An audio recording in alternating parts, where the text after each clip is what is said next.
September 9th, 2020. Anthony's back in the saddle. How's your day yesterday? I'm back in the saddle. Let's do it.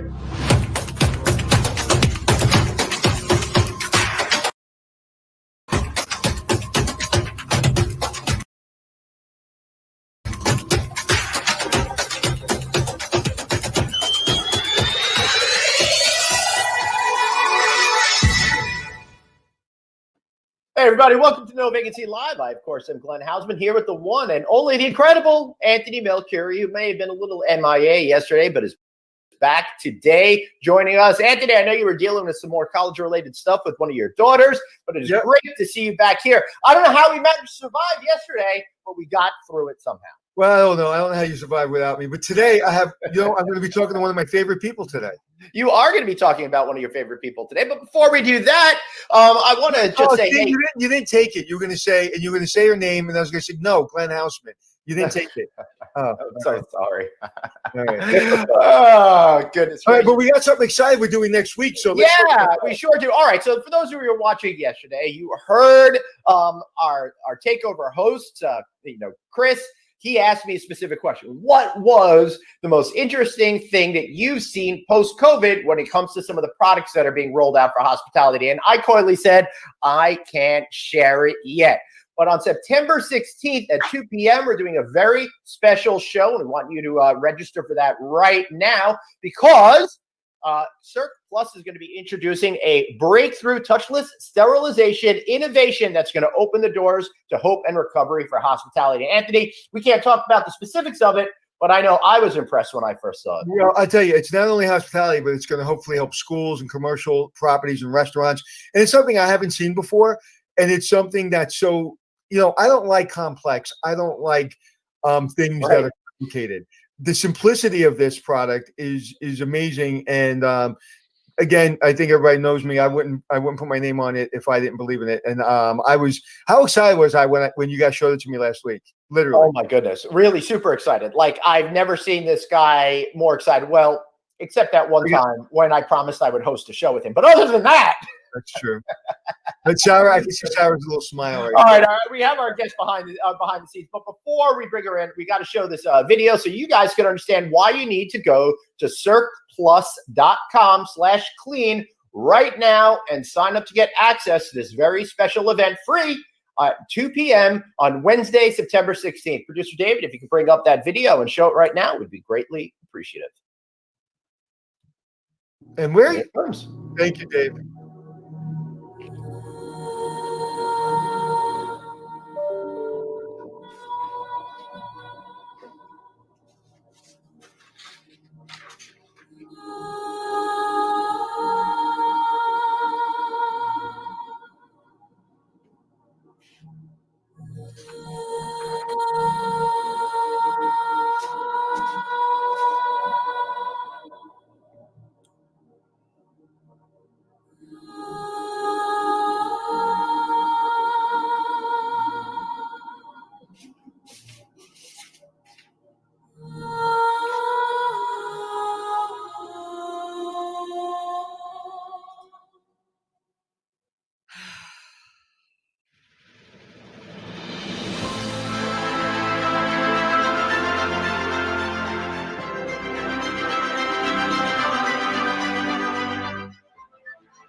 Oh, right. Wow. That was inspiring. I know I was touched, and knowing what the solution is, but I can't share it with you. You guys are going to love it. I absolutely encourage you. Please take a moment right now. Go to circplus.com/clean. The address is right there on the bottom of the screen, and register for that special event.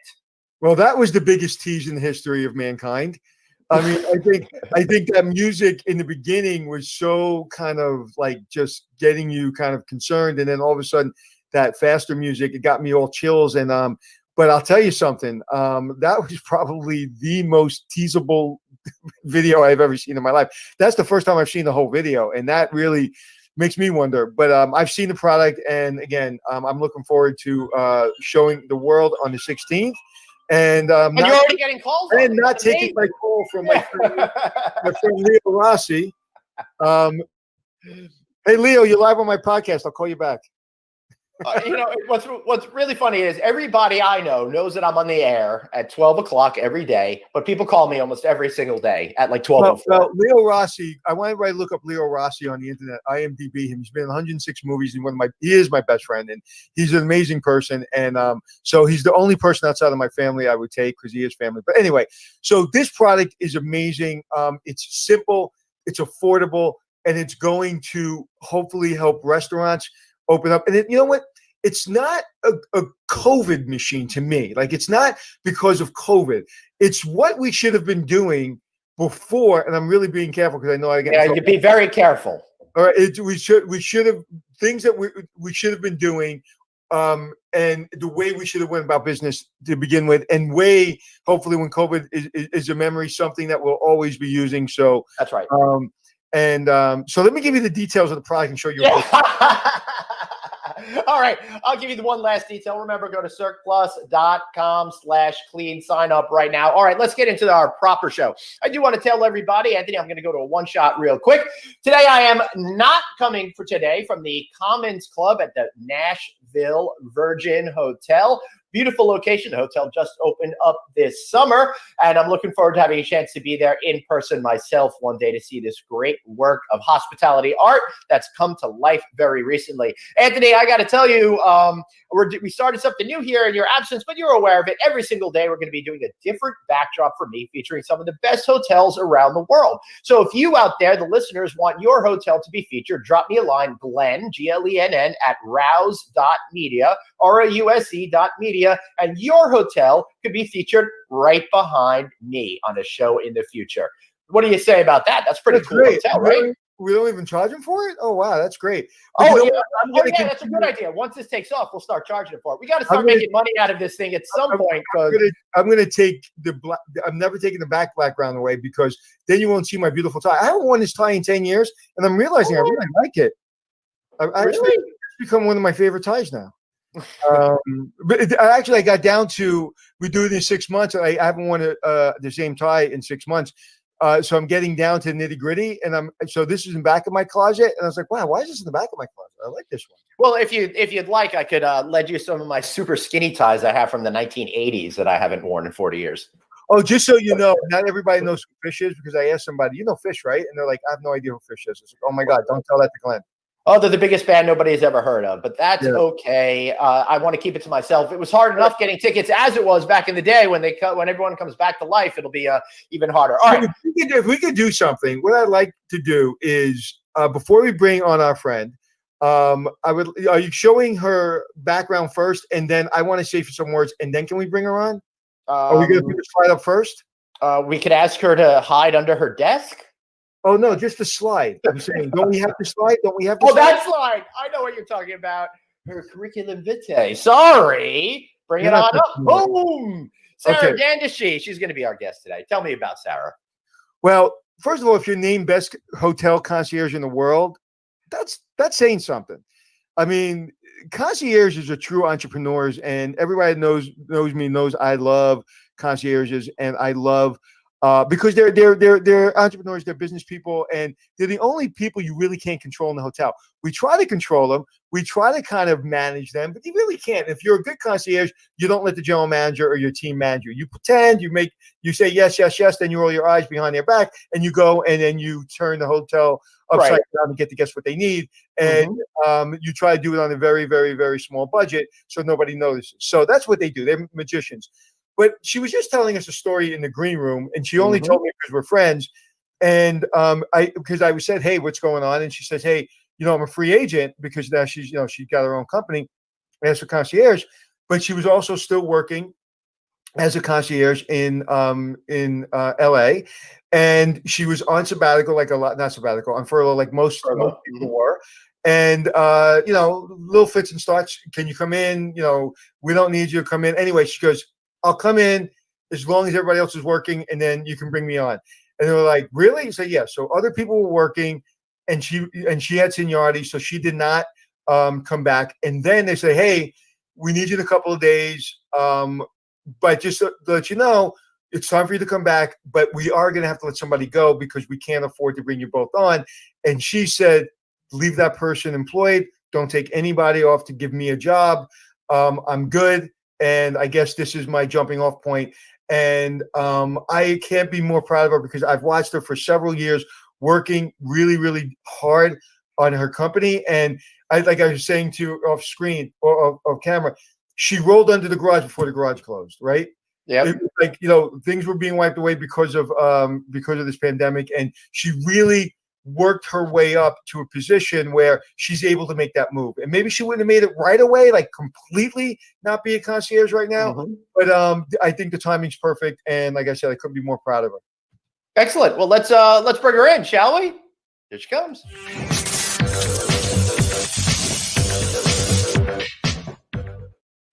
Sarah Dandashy, welcome to the show. Pressure's on. I haven't heard such effusiveness about somebody from Anthony Melchiorri in quite some time. I'd be a little nervous if I were you. Welcome. So great to see you. Thank you for having me. I mean, Anthony, we did have a talk before this, so we had to make sure that I obviously came in with quite a bang. So thank you, Anthony. No. I asked you if I can share that story, and you said I haven't shared it with anybody. So can I share it? You said it is true. This is actually, you have officially announced it to the world. Right. And there's two things I want to ask you, or actually one remind you of, and one ask you. One, did I or did I not beat you in a plank off at the Peninsula Hotel in my suit? You did beat me. After traveling around the world and taking a flight to do your podcast, when I was flying wherever the hell I was flying to, and exhausted, not sleeping for 24 hours, beat you in the plank off. Have I done that, yes or not? Should I also remind everybody that you actually had flown in from Vegas, and it was the first time that you actually missed a flight? What? Oh, that's right. I did miss a flight. That's right. I did miss a flight because Booker was hot. No, I was probably at a table, but but this 50-year-old beat her at the plank, or at the time 50, now 55. No. Was it 5 years ago, or how long ago? It was like 3 years ago. 3 years ago. And number two, and Glenn, I want to ask you about this. Matter of fact, maybe we should take Sarah out for this. Let's take Sarah out for this. I wanted to hear this. You're Italian. When you say take somebody out, it has a very different connotation. No. Take somebody out. I mean that in Italian. Say, that person, we're not going to see them anymore, right? Right. Jeez, I got scared just hearing that. Right? I said that good, didn't I? We're not going to see her anymore. No, but so is it true that you're making a weekly appearance on somebody else's podcast, bringing updates and travel news? Me? Are you asking me? Yes, yeah. I was asked. I did one earlier today. And whose podcast is this? Rupesh Patel. She's making a starring appearance every week on Rupesh's podcast. Oh my goodness! It just came together for me. He announced that last week, and Sarah, I didn't know you, and I didn't even realize you were going to be on this show. Now it's all coming together. Am I off the show now? Are you done with me? No, but now we're going to trade you in for Rupe. No, if I would have thought it, I would have said, "Hey, can you make a weekly appearance?" But now I can't do that because that wouldn't be fair to Rupesh. But good job, my friend. You picked a good one, and she's amazing. That's why we're going to have her on twice every week. Perfect. All right. Right. Yeah, great move, Rupesh Patel. Go check out his stuff. What is it? Wednesdays, 9:30 a.m. on LinkedIn. That's right. It is. All right, excellent. So that means you have to get up at 6:30 California time? Yeah. See, I wouldn't do that to you. Right, you just got to get up before that because Yeah, you know see, you don't just I'm roll out of LA. bed and go online. It's all good. Fine. And then my day's like, I'm good to go for the day. I have my hair done, my makeup done, and then it's like only 7 a.m. Yeah, I did my hair did. I did. It looks very nice. Actually, I didn't do my hair did. I didn't look. All right, so Sarah, Concierge of the Year. What an absolute incredible honor that is. How do you even achieve a goal? I was just going to say some stuff like my team. It's not me, and it's the hotel. No. I want to. We're talking today about you. We're talking about your career arc, not all the amazing people that have helped you get to where you are, because we all have that in our lives. Yeah. But what is it about you that you were able to achieve that got you such a prestigious honor? Well, it was a combination of things. So to give you guys an idea as far as what that even meant, in the concierge profession, there is a professional organization of hotel concierge called Les Clés d'Or. Generally, you would see Les Clés d'Or concierge at higher end establishments, 4-star, 5-star hotels. You know them because they wear gold keys on their lapels. Mm-hmm. I am part of that organization. And several years ago, just as it's sort of an aging profession, they were trying to encourage younger generation of concierge. So they started this sort of, you could almost call it like the Concierge Olympics. I sometimes like to call it like the Miss Universe of concierge, but guys were involved. Hey, there's a Mr. Universe, and I remember Arnold won that a few times back in the early 80s, late 70s. A little bit of a different requirements for that, but yes, you are correct. Well, there's a whole lot of oil in both of them, I think. So in regards to that, I ended up participating. And so every country that ends up going to these international conferences, they call them congresses, every country will then put forward somebody to represent them. So I was representing the USA, and that particular year, we happened to have a conference. Could you tell them to change the name from Congress? Because you guys actually get things done. Well, yes, arguably. Sorry. No, you're right. You're right. So I ended up representing the U.S. We had a series of tests, interviews, and all of that to really kind of tap into our resourcefulness, and then also tap into, they would ask us questions that really you would only know if you used your community, the concierge community as well too. But I think, I know definitely the kicker, what really kind of set me apart at that particular time, and it was really sort of perfect time, right place, right time.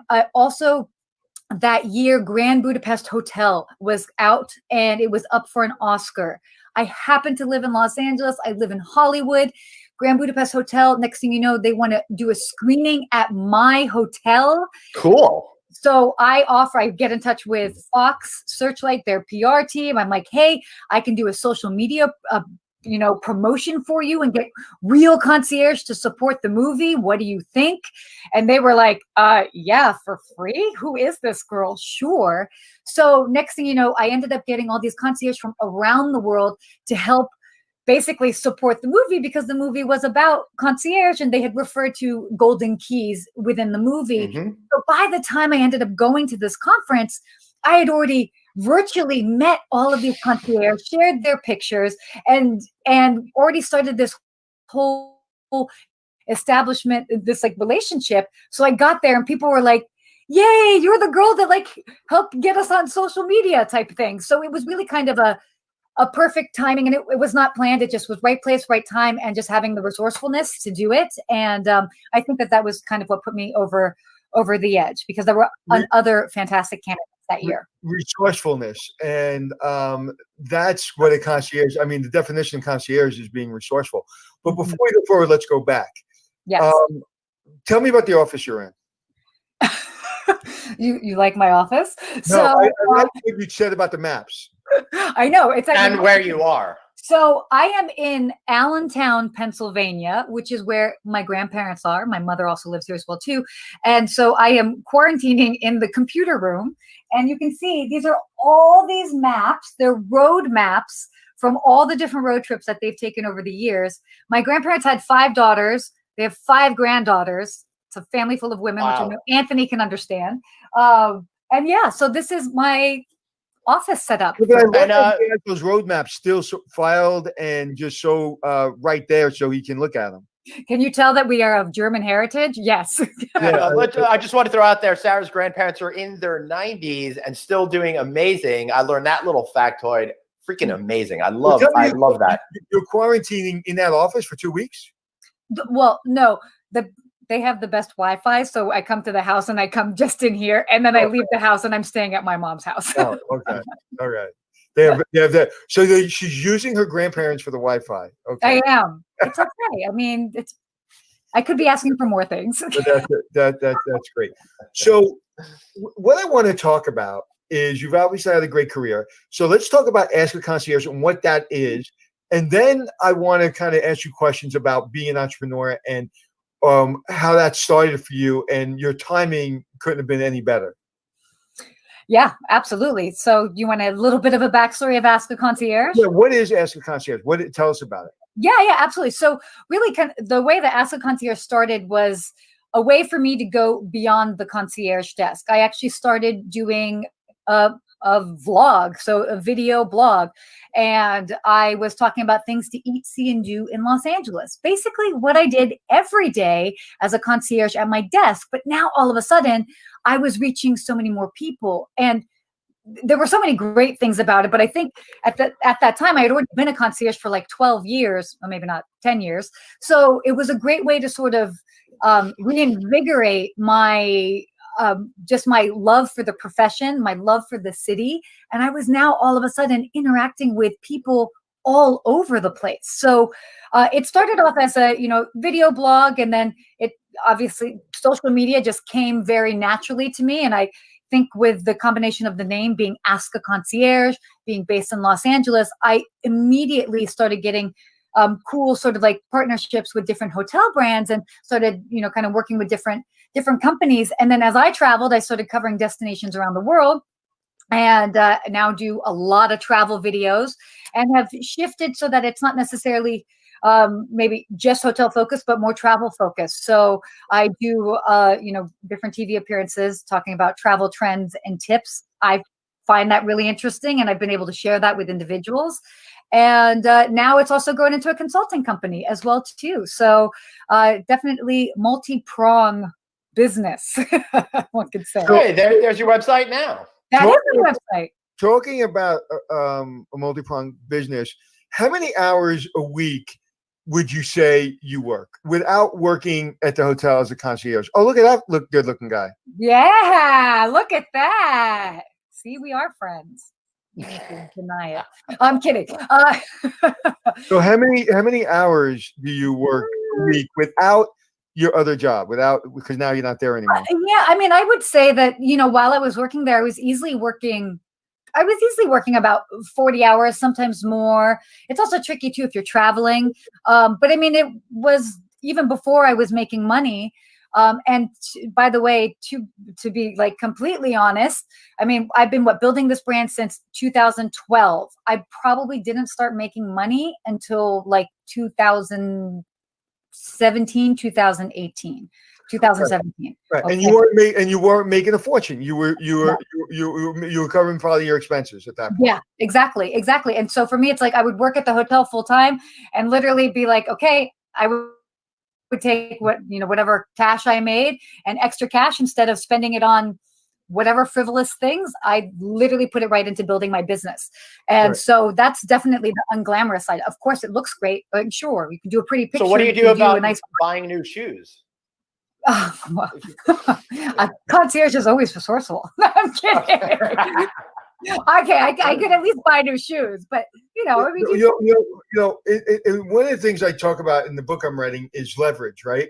And I always say you have to have a leverage scale to make the decision, right?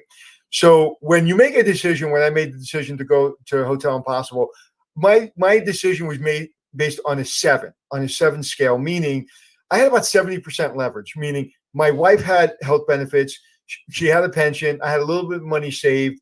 for my retirement. Plus, I had the FU fund that if I blew through for a year, I'm not desperate. So when I made the decision, but I had a good career. I was making a lot of money. I probably made a lot more money doing what I was doing than I was in the first few years of television. Mm-hmm. So it was and plus it was reality TV when everybody was making fun of reality TV. Yeah, that they were making that face like reality TV. Right. So my decision, I could have killed my whole career, but I felt health insurance, a little bit of FU money. I'm going to make the decision. That was my leverage. Yeah. Your leverage, I'm going to give you your leverage factor. Okay, tell me. When you started doing it, you didn't pull the Band-Aid off, right? You didn't pull the Band-Aid off. You did it very, very carefully. Like I try to tell people, put your foot in the water. Make sure you have health benefits. Make sure you save a little bit of money. Make sure this is taking traction. Make sure you're enjoying it. You don't need to jump in head first because this is your career. And if you jump in head first, guess what? Where you're going to wind up is the deep end of the pool, and it's going to be worse than where you started. Yeah. So I would say your leverage factor now, in my opinion, is a 10 because of the pandemic and the way you've set yourself up that if you didn't do it now, when the hell are you going to do it? Exactly. 100%. No. And by the way, thank you for saying that because it has been, okay, I knew that I'd probably be parting ways and jumping full in this year in particular. Right. And even though I'm here now, and literally newly here because it's really been within the past 2 weeks that I'm officially no longer employed, even under the umbrella of an idea of a furlough. I've officially taken off the training wheels. And I've always said this, is that it very much was training wheels for me in that maybe I could have, taken the leap last year, but I wanted to just be certain. And now it's gotten to the point that it's like no time like the present.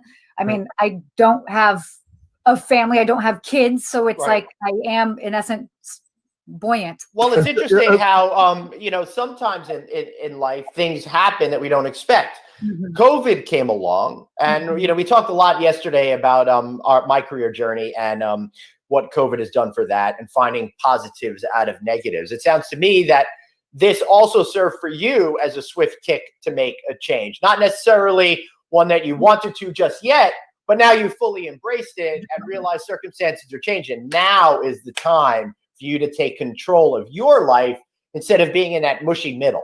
Absolutely. And, it also, I have to say, right around the start of this is because traditionally speaking, as far as the content that I would normally make would be travel content. I would go places, I would do coverage. Yes. And I would certainly have more of a hospitality spin on it and highlight that aspect. But then, okay, wow, I'm in my living room in Los Angeles. How can I create effective and helpful content? Because for me, it's always about being helpful. We don't need another pretty girl on a beach or whatever. Those are great. Nothing wrong with that. That's fine. But it's like, I wanted to give more substance than just maybe pretty photos. Whoever said you were a pretty girl, by the way. No, my mom. So fine. But so really at the start of the pandemic, I was like, okay, well, how can I be effective right now? So what I did is I guess I was still active online, but I was laying low. I was just kind of doing just enough to be visible. And then I was watching what other people were doing and what they were creating and what the content was and whether they were feeding into the panic and the hysteria, which I knew I did not want to do. That's not who I am. Or if they were being super defiant, which is also not my thing as well too. It's to me, it's like, okay, how can you be smart? And then I was noticing, people just were talking about, I miss travel. I can't wait to travel again. And I'm like, well, that's going to be a pretty sad tune to sing over and over because the reality is we don't know how long this is going to last. And I'm talking about March, April. And so I looked and I was like, there's aside from maybe one other person who happens to report news and is a travel editor, nobody really was sharing travel industry updates. And so for me, that's why I decided to make the shift. I was like, okay, I'll produce this at home. I know enough about cameras and setting everything up. I'll do the research and then I'll do little snippets. So I started doing twice a week videos on what's happening in the travel industry and hospitality industry, really in an effort to sort of give ourselves a little bit of hope and maybe looking towards other, whether it's countries or companies, to see what they're doing, and maybe it's something that we can learn from. And that for me was, it was personally such a game changer as well too, because it was sharing this useful information. And I know, Anthony, that you get stressed out when you know how much work it takes, but for me, it's part of my passion. And so what I was telling Sarah before we got on air is, like, I stopped watching her videos from her living room because it was stressing me out because I know how much work goes into it. I can't even get my lighting here on a daily basis. But it's really a tribute that you shifted, not totally, but you said something, Glenn, I want to go back to. You said that you were kind of in the middle, and they kind of pushed you. I disagree with that. She wasn't in the middle. She was out the door. I mean, she had one foot out the door. Everybody knew she had one foot out the door. Everybody was watching her career. But and I also want to say something about that team and that general manager and that allowing you to do that. It wasn't like you were hiding it. It wasn't like, it was like they were in full support of you. And as I understand it, I think correct.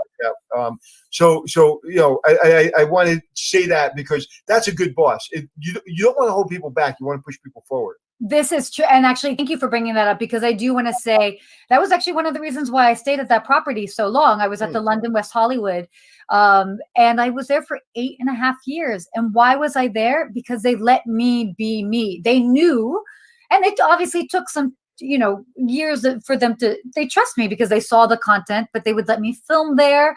And then as I started filming and working with other hotels, luckily for me, it's more of a boutique hotel. And they were just like, so long as it's not in our city and in our comp sets, go for it.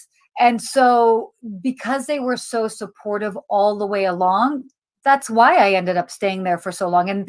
And moving on was always going to be a sad thing because it was so much of my family, like the connections that I have, the friends, it was very much a part of my identity, even within the city, even as my brand was growing. So thank you for bringing that up, Anthony, because that was not just something. You said something very interesting there about that being part of your identity, but you have to move on in life. We can't stay in the same place too long, or else, we collect dust and rot away. Right. Totally. So that's always part of what you're doing all the time. So what does today look like for you? How is finally being freed from the shackles of that old life freeing you up emotionally to be able to put everything into this business now, which might have been splitting your time before? Yeah, Anthony's making a face, so I'm not sure if he agrees.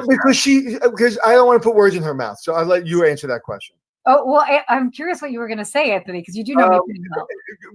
To me, she was never shackled to a desk. She loved being a concierge. And I'm not saying that. I'm saying having a full-time job versus being an entrepreneur. I know, but I just want to make everybody understand from knowing Sarah that she loved and appreciated her job, and it was just a natural transition because at the end of the day, she was born to be an entrepreneur. And one of the things that's interesting too is, and maybe you can answer the second after you answer Glenn's question is, and don't ask me what the question was when you forget it, because I'm going to forget it. Okay. I've already forgotten it. I know how this works. I already forgot it. How many people on a weekly basis or a monthly basis say, God, I wish I had your life. God, I wish I did what you did. God, I wish I had to, to do what you do. God, that looks like so much fun. How often does that happen? I had 4 people just this morning say they wish they had your life. Wow, that's impressive, Glenn. Wow, there you go. We'll brush your shoulders for you. Okay, so to answer Anthony, and then to answer Glenn. So, it depends. It really sort of depends on what's going on or what I happen to be doing. I have to say is whenever anybody, and I do look at all of my messages, whenever anybody reaches out to say, wow, kudos to you. I love what you're doing. Or I just discovered you. I love your content. I make a point to respond to every single one of those things because it really is a labor of love. It is ups and downs and this, and there are definitely times where I'm like, what am I doing? I'm staying up till 2 a.m. This is crazy. Or I'm like, I can't be on camera today because I look like a wreck because I'm editing furiously or doing something. So there are definitely not glamorous moments to it, but it is this labor of love. And when people reach out and they say something, even if they reach out and ask for advice, like, hey, I'm thinking about pivoting or changing my career. Do you have any advice? I always take the time to answer everybody because it means so much, and I get it. And it's like, especially right now, we're all in this interesting times together.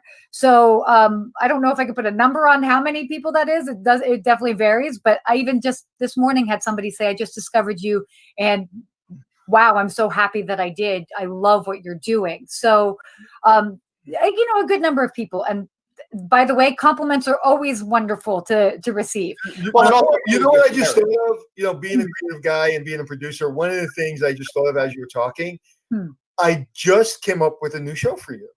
It's actually an old show, but a new show. Okay. I know that you can get down and dirty. I know that you're a tough, as they say in Brooklyn, a tough broad. Yeah. I mean, you look like Hollywood, but you're a tough broad. I'm a tough broad. You're a tough broad, and that is the highest compliment. I take it that way. You being the new host, female host of Dirty Jobs. Oh, tell me that wouldn't be unbelievable. It would be amazing, but I'd also laugh because I am a tough broad, but then I have moments where I'm like, oh boy. But I would do it. But that's what I'm saying. Of course you would do it. That would be the fun part of it. Anyway. All right. So if I have anything to say, you're the next host of Dirty. All right. So you said something to me that I found very interesting. You were talking about doing all that work behind the scenes. A lot of times people perceive what you see as the final project as easy and natural, and people don't understand the full work that goes into everything behind the scenes. So I think for all the viewers out there to understand, like when you see a celebrity that suddenly comes out of nowhere and it appears as if they rocketed to stardom overnight, there's usually many, many years of hard work behind that. Anthony's life was the same way. Your life was the same way. So I wanted to put that out. Just because you're successful, you didn't come from nowhere. You put all the hard work into it. And time. And absolutely. And that's the thing is that, especially right now with social media being at our fingertips, it's so easy for us to see this sort of polished ultimate, whether it's a photo, whether it's a video, and it does take a lot of time and blood, sweat, and tears. And people are like, wow, you're so comfortable and casual on camera. And it's like, well, yay, I would hope so. I mean, my background is also film and TV.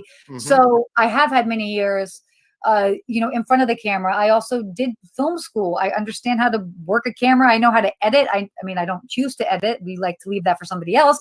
Right. But it's like, the basics I get. And so understanding that it's easier for me to make a sort of polished piece. But that being said, is that sometimes it takes 20 takes. Sometimes I do it in one take. That's right. But you only see the best takes. You know what? But yeah, we do see the best takes. But I would say that and this is a compliment, you're less polished than you used to be. Meaning before it was so polished, it wasn't as, for me, relatable. It wasn't as relatable. That's a good word to say. You have gotten so much more natural. So that may be your best take, but it's not overly polished. It is just your best take. Yeah. And, whereas I don't like redoing anything. The most I'll ever do is maybe 2 takes, maybe. And that's like going way out of the way. I mean, I did classes for Cornell, and we did, I think, 40 videos. And wow. I think it took me 6 hours with one retake of one little video.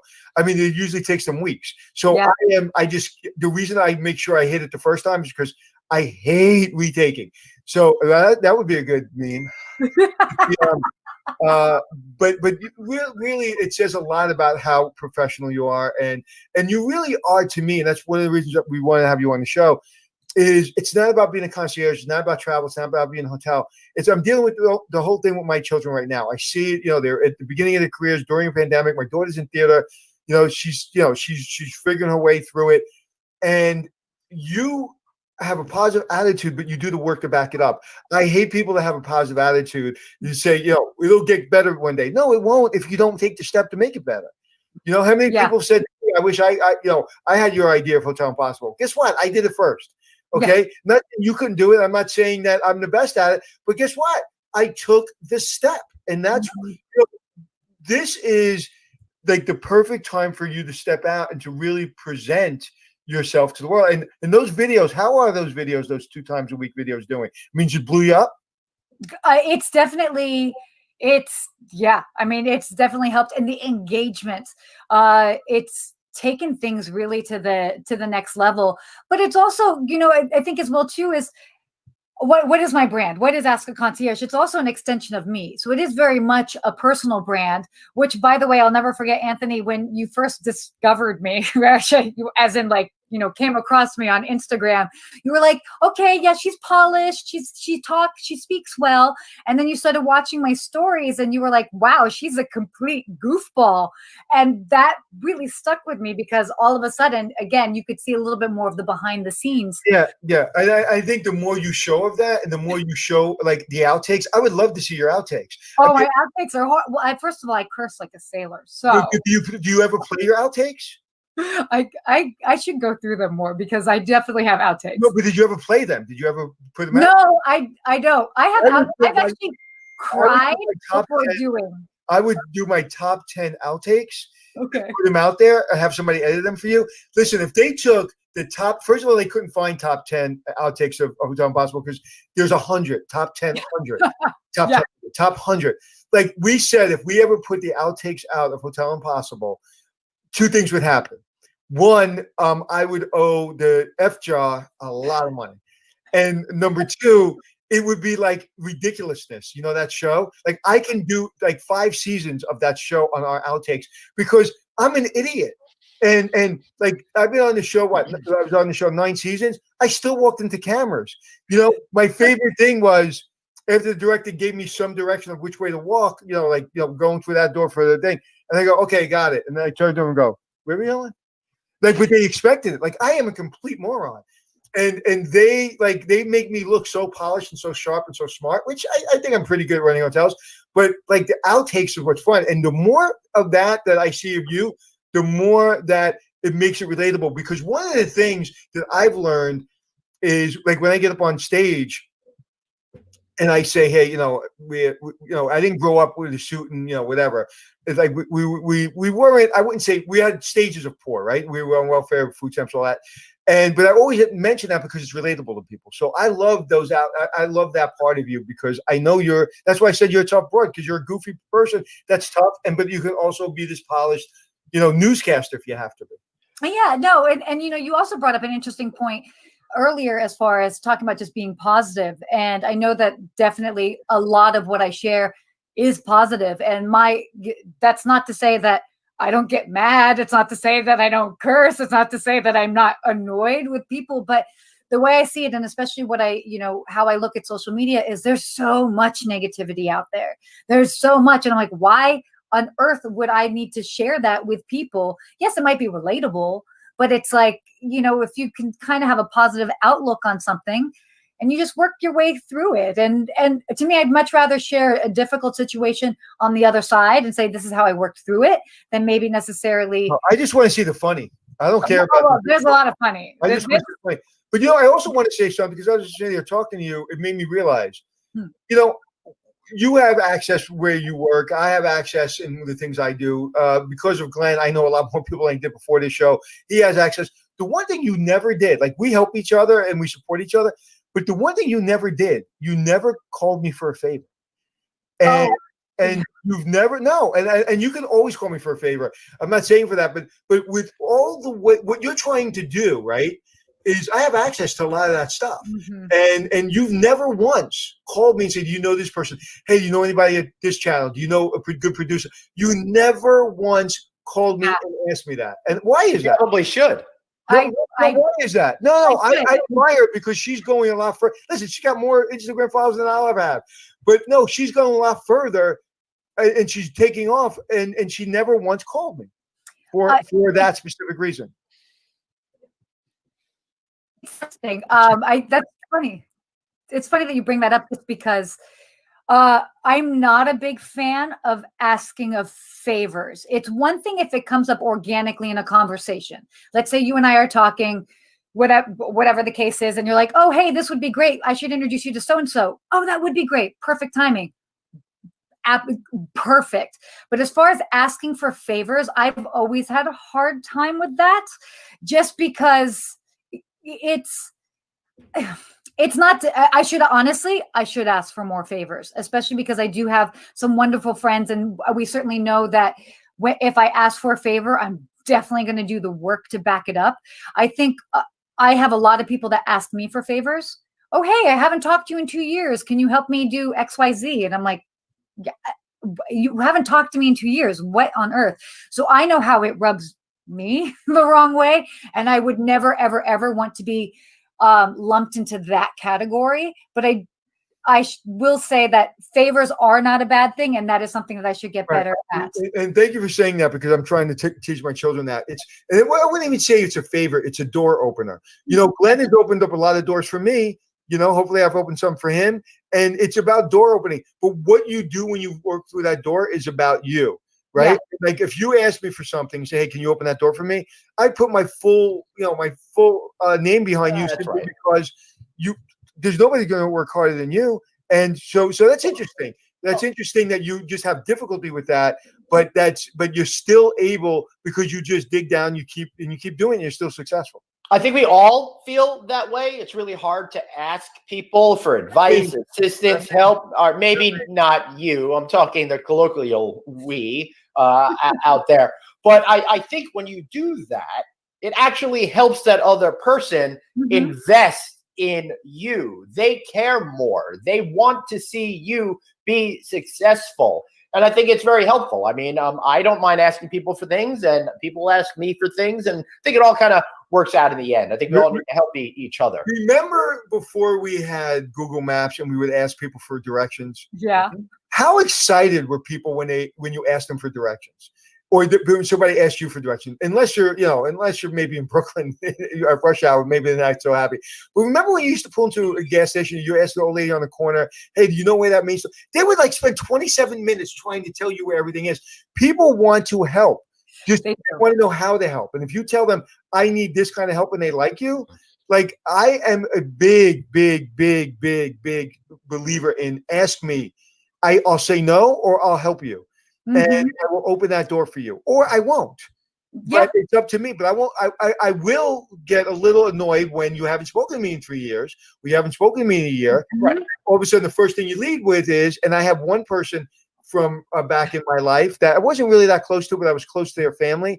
And I will just tell you, they start every DM with the favor. They don't even say hello. I have people like that too. And I helped them the first time, and now I refuse to help them under any circumstances. It's I think at least kiss me before you know. I know there's a reason why foreplay exists. It's to get people all excited about doing additional things. Right? I was the one that made that foreplay joke. Well said. Yeah. So Sarah, Anthony, do you want to ask something else? Right. So let's kind of mix it up just a little bit. Sure. What's the state of the concierge? That's a tough question.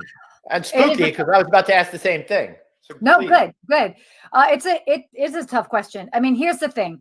The reality of it is we are seeing a lot of concierge lose their position. And I mean, as a business perspective, as a business decision, if you are running a hotel, you can somewhat understand depending on the property, just because I can even look at hotels that I know that were traditionally running at a 95 plus occupancy, and maybe they're at a 10% or 20%. And if they can only bring back certain people, the concierge is not going to necessarily be on the top part of the list. So we are seeing definitely a lot of hotels make the point to not bring back concierge, or on the flip side, bring them back and have them basically also do front desk duties, so that it's a two-for deal. And then, but I will say that in the higher end properties, like the peninsulas, certain like Ritz-Carltons, properties like that, they will always need a concierge because of that clientele. So we are definitely going to see a big decrease in number of hotel concierge in the short term.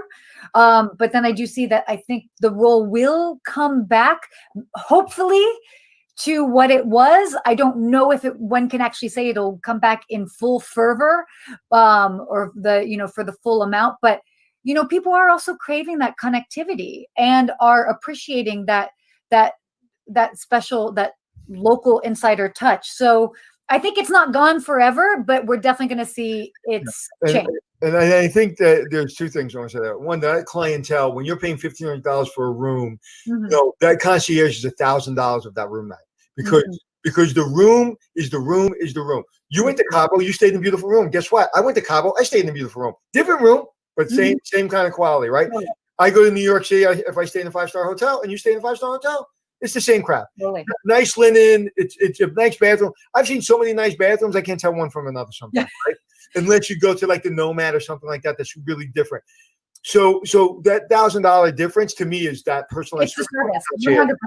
Right. 100%. And even that you say this is that when I was just in Mexico, I was staying at Pueblo Bonito was one of the properties. It's an all-inclusive resort. And we had a butler assigned to us.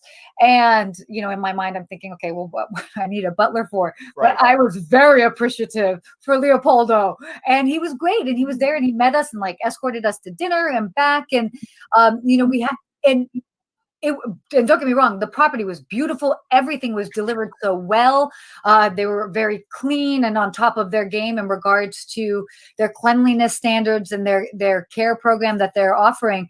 But really what made the difference was the service. And it was Leopoldo. And I was like, I'm coming back to say hey to him the next time I come back. So you know what? And if I was going to change, let's say I for financial reasons, I had to make a concierge in the front desk the same. I would call that person a concierge.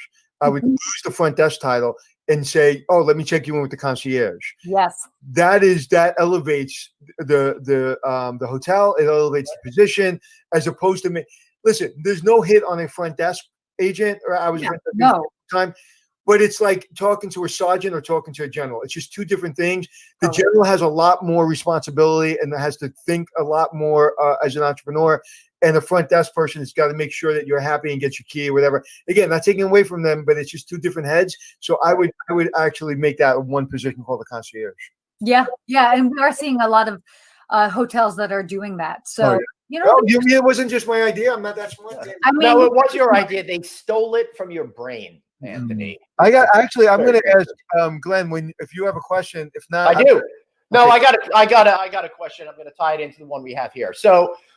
We all know that technology has affected the role of the concierge in some ways positively and in others negatively, with people feeling they could just go to Yelp whatsoever. But that was more of a Gen X baby boomer type of thing. Those digital immigrants. Now, Generation Z is coming to the fore, and they're digital natives. They perceive things differently. So it's not just a technology issue. It's becoming more of a cultural issue, the way we interact with technology. So Del Ross asks, love to hear about the future of the concierge. Will the Gen Z even think about using them? And that's what I mean about the cultural aspect of it. They're so inculcated into being on their phone all of the times. Would it even occur to them to understand the value that concierges bring? So if you could wrap all of that up into a quick answer. As Sarah answers the question, she has this best, most beautiful, like resting face. She's smiling. She's looking at you. I just look at you like I'm about to murder you. I'm just sitting there going, always. And as I'm doing that, I'm like, I have the worst resting bitch face. And Sarah's sitting there and with this beautiful smile, engaging you. And I'm just sitting there going, can you shut up already? Oh, stop. I'm just kidding. Oh gosh. Okay. Go ahead, So no, that's actually a really great point. And it's something that I've even addressed many times, is that is the reality of the world that we're living in. Not only is it Gen Z, but I mean, certainly millennials, and I'm right there on the cusp. I consider myself a millennial. Depends on what timeline you want to look at. But I am on my phone all the time and I'm very resourceful on it. And that being said, that's why I think as a true professional, it's almost our job to educate those travelers. So that's where you work well with, whether it would be like the front desk, it's, you should go speak to the concierge. And then anytime a concierge has a chance to interact with a guest, especially a younger guest that would be like, I was just going to look it up on Yelp. Let me help you with that. You, as a hospitality professional, as a concierge, if you do a great job for them, if you wow those individuals, you have basically trained them and taught them to know that, we can actually go to the concierge and the concierge is useful and is helpful. Now, that being said, efficiency is extremely important, because if somebody's like, I can just Google it, you need to, what's the special sauce that makes it different than just Googling it? You do have to have the speed, but then it's the wow factor, the additional thing that makes it just a little bit more personal than just looking up a restaurant and going to it. It's like, oh, suggesting a restaurant, maybe they bring out an appetizer on behalf of the concierge, maybe they do a special corner table, something that just, it can be minor, but can just really take it to the next level. And so what I would always say for concierge that we're like talking about, they're nervous about technology and what about this? And it's like, it is every day that you come to work, it is your responsibility to do a stellar job. Not only is it for you and your integrity, and because you're representing yourself, not only are you representing the hotel, that's obvious, but you're representing the profession. And every time you make a memorable moment with a concierge or with a guest, they will go on to the next place that they travel to. And they're like, oh, I remember the concierge at this hotel. They were great. I'll talk to the concierge here. Or they tell their friend, hey, the next time you're in XYZ city, I stayed here. The concierge was amazing. You have to talk to them. So it's really, I think the onus is on the concierge to make themselves relevant and train these guests. The word you used was profession, because like, as a front desk clerk or general manager, like the hospitality industry is my profession. Concierge is your profession. And I love that. But you said something about secret sauce. I'll tell you from my perspective, what the secret sauce is. Secret sauce is. It's called access. Because you can get information and you can get knowledge, but you can't get access on the internet. Okay, unless you sit there and have to ring into that, whatever, to get that prize. But you give access. If I go to a 5-star hotel, and I'm a really good guest if I'm a 3-star hotel, 4-star hotel, 5-star hotel, because I know where I'm at, so I act accordingly. Okay, and my least favorite hotel, and star rating is a 4-star hotel. It's my least favorite. I love 5-star hotels, and I'll tell you why. Because 3-star hotels, you know what you're getting. 4-star hotels have their foot. They think they're 5-star, but they're trying to save like a 3-star.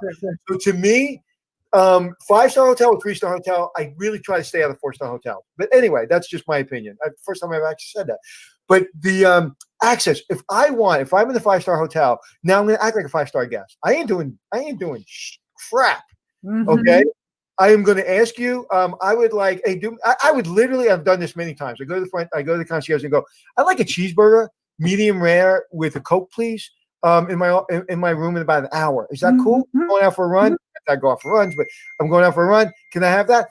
If you say call the front desk or call room service, like I'm never going back to that hotel. It's like take the order. Take the damn order.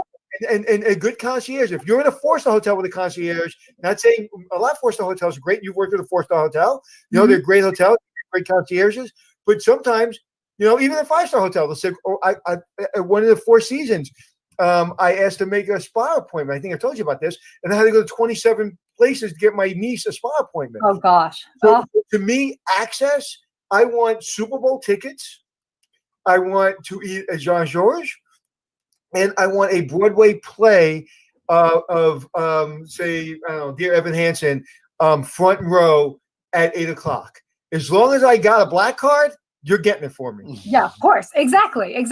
But, and so aside from access, because I do agree with you on access, it is also, there's an element of thoughtfulness. So it's that thoughtfulness and that surprise. So, okay, you and I have talked about that, you want that cheeseburger and you want it medium rare, whatever. And then you come back and guess what? You have that cheeseburger in your room. It's like, remember the last time you were here? I remember that you love that cheeseburger medium rare. It's in you. Whether you eat it or not is not even the point. It's the fact that we drew upon something that was so specific and unique to you, and that will make you come back. That happened to me and Glenn at Garden City. Remember, Glenn? When we sit down, they know our drink. And then I was having breakfast with them one day, and they brought me, I can't remember, I maybe it was my crispy bacon or something. Or and then at the Nomad, every time I sit down every time I walk into that hotel, there is a carrot juice before my butt gets in that seat. There's a carrot juice in front of me. I love that. And it doesn't matter. It's not always the same waiter. I don't know if they have it in the database. Give that guy carrot juice every time he steps in. And even if I'm not in the mood, I will drink that carrot juice. Of course, of course. Well, you have to. They've gone to all that fuss, right? Right. Exactly. So, Sarah, we're at the end of our hour. So, any final words of inspiration, both on what you've done, what you've accomplished, and how people could set the path in their lives to find better success? It's great. I mean, that's a loaded question to end with, but I really think is that, and I know Anthony and I have talked about this extensively, and I know Anthony's very passionate about it, but it's the never underestimate the power of your personal brand, because if you do that, you can then end up you can go anywhere. And that comes with you. And in times of hardship or in times where you feel like the rug is pulled out underneath you, you've got yourself. Even as we had mentioned earlier, how I said that I felt so much of where I had been working before was so much of my identity. But really, at the end of the day, this has become my identity. And no matter where I go, this is coming with me. Maybe the house looks different or the four walls look different. But if you know what you bring with you, you'll be able to navigate everything that comes your way. And I think now more than ever is a time where we really need to tap into and dig into what are we bringing to the table and just accentuate that. You know what? If I was in church, I would say amen, and you're a truth teller. You're a truth teller. And that is probably the best advice we've heard on the show in a long, long time, and the best advice somebody can hear. And I've seen it in my career with people that have done shows that wasn't their identity, and they did a good job and they made a lot of money, but it's not their identity. Now, the thing that you do, the thing I do, and the thing that Glenn does is this is who we are. I mean, when I sit down and have a glass of wine with you, you're the same person. Yeah. And you don't have to listen. We can bring it up or we can bring it down, right? That's right. So I listen. You want to put me, on CNN tonight at 9:00 and talk about the seriousness of the hotel business? I'm going to nail it. You want to put me on Today's Show and talk about champagne and 5-star hotels? I'll nail that too. And if you want to bring me out and you want to put me on, and go Brooklyn, I'll go Brooklyn. But that's all part of my personality. It's when you're not that Brooklyn guy or you're not that 5-star guy, that's when it gets difficult. And you've been so true to your brand and building your personal brand. No one's done it better. And I want to say to Rupesh, he has done a great job in bringing you on because he understands how powerful and important you are and how big you're going to become. And that to ask you, we're an idiots for not asking you. And I would never insult him by asking you to do it on a regular basis. But I give him a lot of credit for doing that. And, even though we're cooler, whatever. Oh, Anthony. Well, it's our fault for allowing Rupesh to get to her. I love the fact, however you guys worked out that deal. But again, Sarah could have easily called me up and said a month ago, 6 months ago, hey, would you mind if I came on and gave you travel updates every week, on Thursday, right at the end of the show? Would you mind me doing that? How quick would I have been on that? I'd be like, Glenn, guess what we're doing? Are you cool with that? Yeah, I'm cool with that. Done.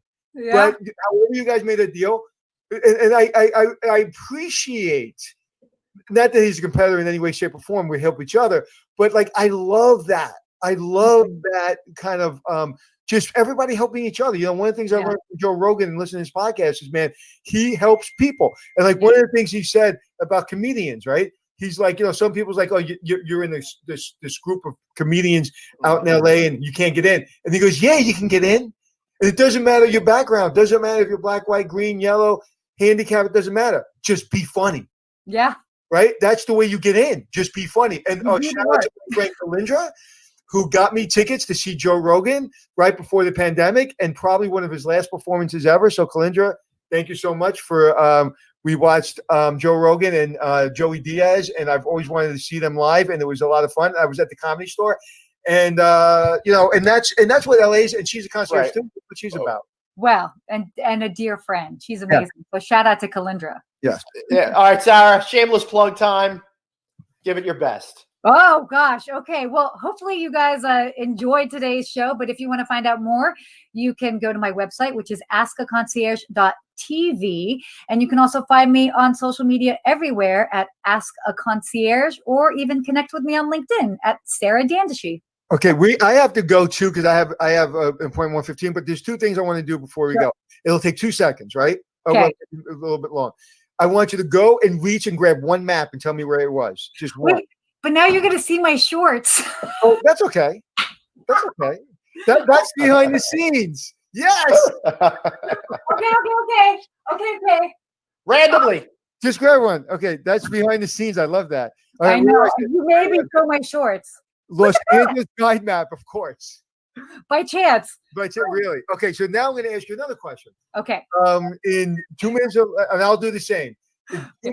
A story you can tell, because there's stories we can't tell, because we're hotel people. We don't tell stories out of school. Not every story. Tell me your favorite celebrity story. Ooh, favorite celebrity And story. if you need to think about it, I can tell you mine real quick. Okay, fine. I'm not going to say the name of the individual. Go ahead. Oh gosh, wait, no, hold on. Oh god, I'm trying to think. No, wait, this might be too blue. Oh gosh, I don't know. Now I don't know if I can say it. Basically, somebody that was staying at the it doesn't matter what hotel, because I'm not even going to say that. But they oh gosh, this is bad. Okay, all right, good. It doesn't matter. I just proved to myself that you're so discreet, it would be almost impossible for you to tell the story. I can't. And by that's the way, what's great about concierges. That person even has gotten in trouble for their actions, and so nothing that I would share would be would be a surprise. All right, but, well, I'll tell you a story. Well, I have a Donald Trump story that I'll never tell because you won't be surprised. But anyway, quick story. Steve, did I ever tell this on the show? Stevie Wonder, we opened up the restaurant for him late at night, and he played a song for me, Mr. and Mrs. Little One, in the Oak Room. And that was the kindest thing anyone has ever done. And it wasn't like he saw me have to fight with everybody to get it open, which I had to, but he didn't know. And I got open after dark and with the union, and he was just so generous. And he asked me to walk him to the piano, and he played Mr. and Mrs. Little One. So 99% of the celebrities that we've met and engaged with are wonderful and beautiful people, aren't they? They are. I actually told Schwarzenegger he couldn't smoke his cigar when I was 19 years old, like a little bossy girl. That's it. That's you told him you couldn't. So tell me what you did. I went up to him. I was like, "You can't smoke your cigar here," and he was like, "Oh, okay." And then he put it out because I don't think he was expecting anybody to tell him to not smoke. And I'm like, "You can't smoke your cigar here." I'm sure you said it a lot nicer than that. Of course I did. I love that. Oh, and by the way, Sylvester Stallone is short. Oh, wow. And you're saying that? Yes. Impressive. Good times. See what I mean? There's so much more to her. All right, we got to wrap this. Okay.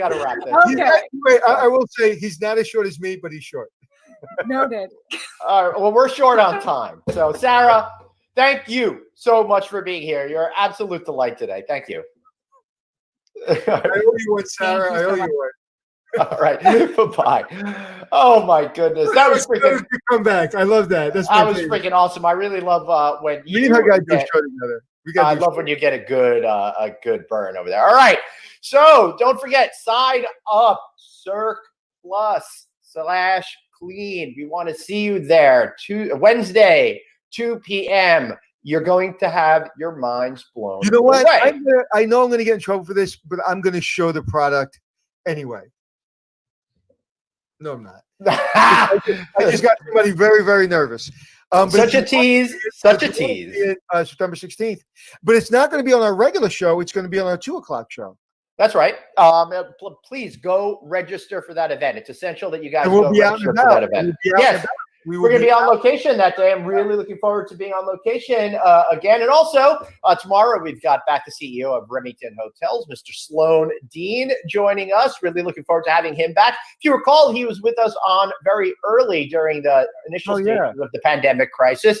And he was facing a lot of challenges and had just laid off thousands of people. So we're going to get an update from Sloan about what's going on. And then next week on Monday, we're dedicating Tuesday rather, we're dedicating the full hour to NABHood and their annual conference. We've had Andy Ingram on a couple of times before. So what we're going to do is we're going to have him on and have a bunch of different folks coming on through that hour. It's also going to be broadcast simultaneously to the NABHood virtual event as well as right here on our typical channel. You know what I love about the show? This is where I get all my information from. Yeah, man. And look, we're even doing other conferences now for people. Hey, if you want to know hospitality information, this is your place for hospitality information. Also, check out, I've started doing No Vacancy News Today again a few times a week. So please check that out on all of our pages that we have. No Vacancy News and stuff. Let's plug Rupesh's show. What's Rupesh's show? How do you check Rupe's show on LinkedIn, 9:30 a.m. on Wednesdays. Follow Rupesh Patel to get a live notice for that. And check out Sarah Dandashy every single week on that show in perpetuity, I hope, because she was such a wonderful rock star. Anthony, another great show today. Looking forward to tomorrow's show as well, but time for us to go. Can you sing True Rock Star? Can I sing what? True Rock Star. You just said rock star. Maybe the True Rock Star. I don't think I can. Nobody wants to hear me sing. That would be a very sad way to end this particular show. All right. Back and forth. Yeah, I have no idea. He's a little bit nervous. I want to thank you guys for being here. What a great show this has been. Remember, all, you got one life, so blaze on and